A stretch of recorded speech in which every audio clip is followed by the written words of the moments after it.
No, I'm not kidding. This isn't clickbait. I'm very serious. Before you start commenting, go look in the mirror. I know I have like a 33 BMI. I'm much bigger than I want to be, and I'm fully part of this conversation. And that's alarming to me. When I came to the realization that I get upset at fat people succeeding, I realized it was a crazy form of self-hate. This way of thinking has impacted my life in many different ways, and I wanted to talk about that because it's not just me. Look online. In every corner of the internet, there is discourse about people's looks and their body. Looksmaxing, Ozempic. The zeitgeist seems to give more of a shit than it has ever had about people's appearances and how skinny they are and how not fat they are. And the hate people have for being fat has translated into people like myself hating when fat people do anything. See, it's really interesting because being fat is an idea.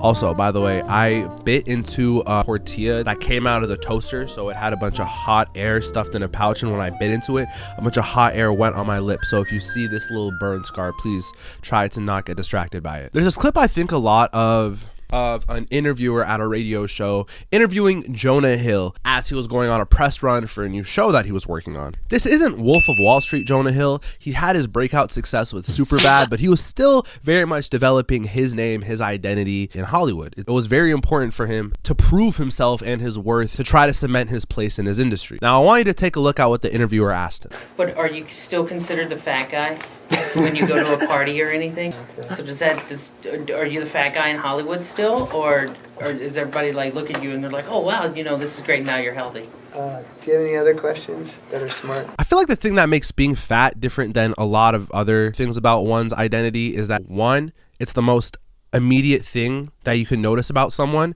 and two, about the title and how we talk about being fat in society.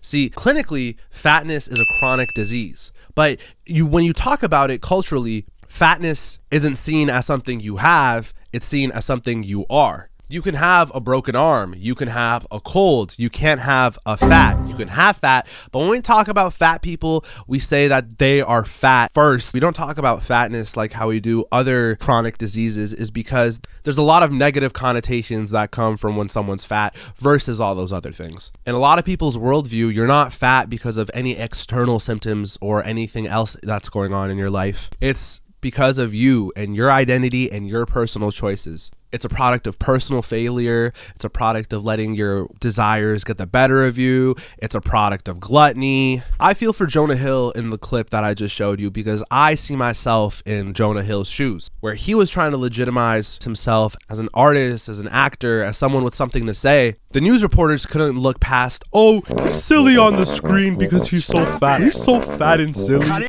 And to bring it back in my life, I felt like my fatness impeded in my ability to make friends or to find love in the dating field. If you look normal, then there's like a 50-50 chance if someone you like is into you or not. When you're fat, your default thought is that most people find you grotesque and disgusting.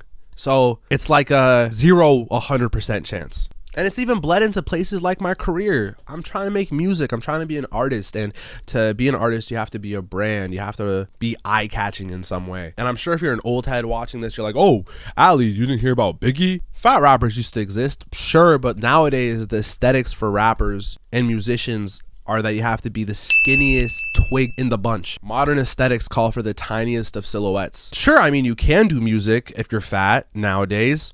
Dave Blunts, but like what Jonah Hill was trying to get across, you don't want the fatness to be the only thing people know you for. How do you escape that? Well, what if I told you about...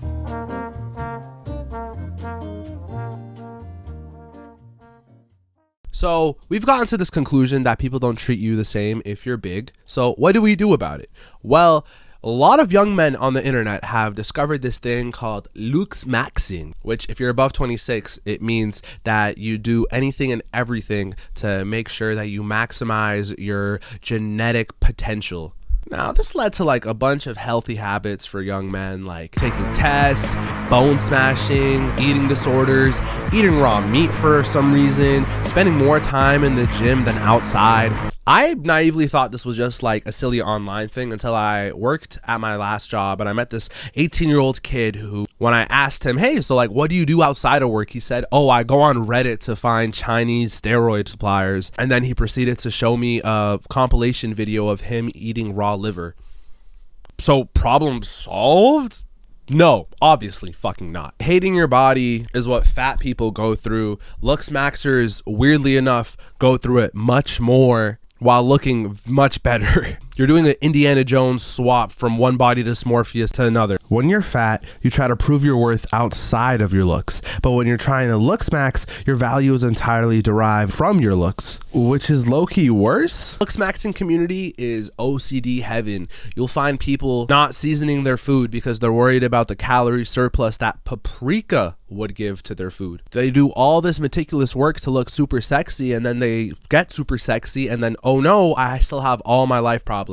And that's where a big problem lies. See, when you're so tunnel visioned into I need to look good, I need to look good, I need to look good, and you stop and not analyze every other part of your life, then that one pillar becomes really good, but you can't build an entire house's foundation off of one pillar. You need to know how to do the other important things in life too, like how to socialize, how to talk to girls, or how to keep a conversation going. I've been so surprised to talk to some gym bros, and after a 5-minute conversation, I can realize, oh my God, this is a 13-year-old Fortnite kid who's never left their house, but just in a 19-year-old steroid-infused body. You come to find out people who give so much of a shit about how they look are kind of narcissistic, and narcissism is shallow, and its root cause is insecurity. So maximizing your physique doesn't work. Being fat doesn't work. What does? What the fuck am I supposed to do with my...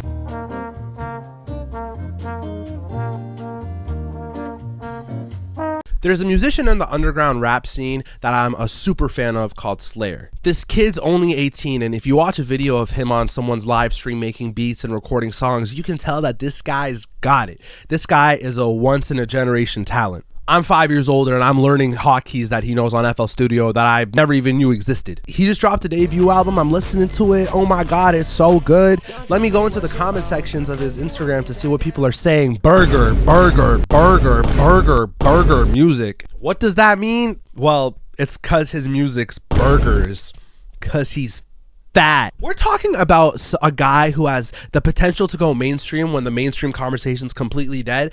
The guy who has to compete with other underground rappers like Too Slimy.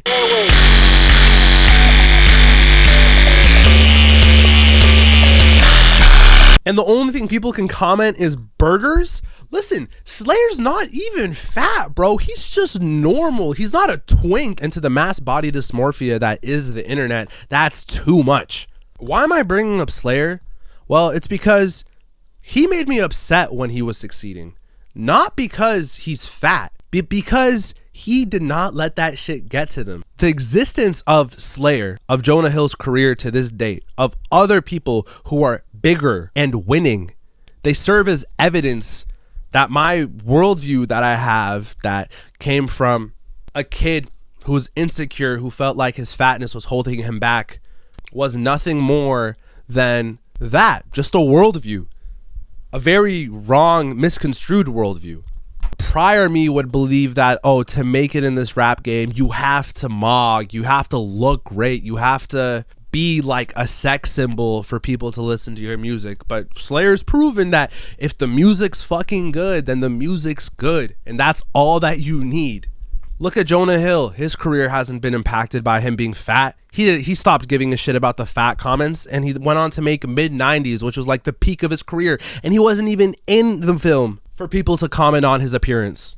These guys were bigger, and with them being bigger came a really disgusting discourse on the internet that if you're a bigger person, you start to internalize and believe, like me, that you can't be seen for anything besides your appearance and your weight and your look.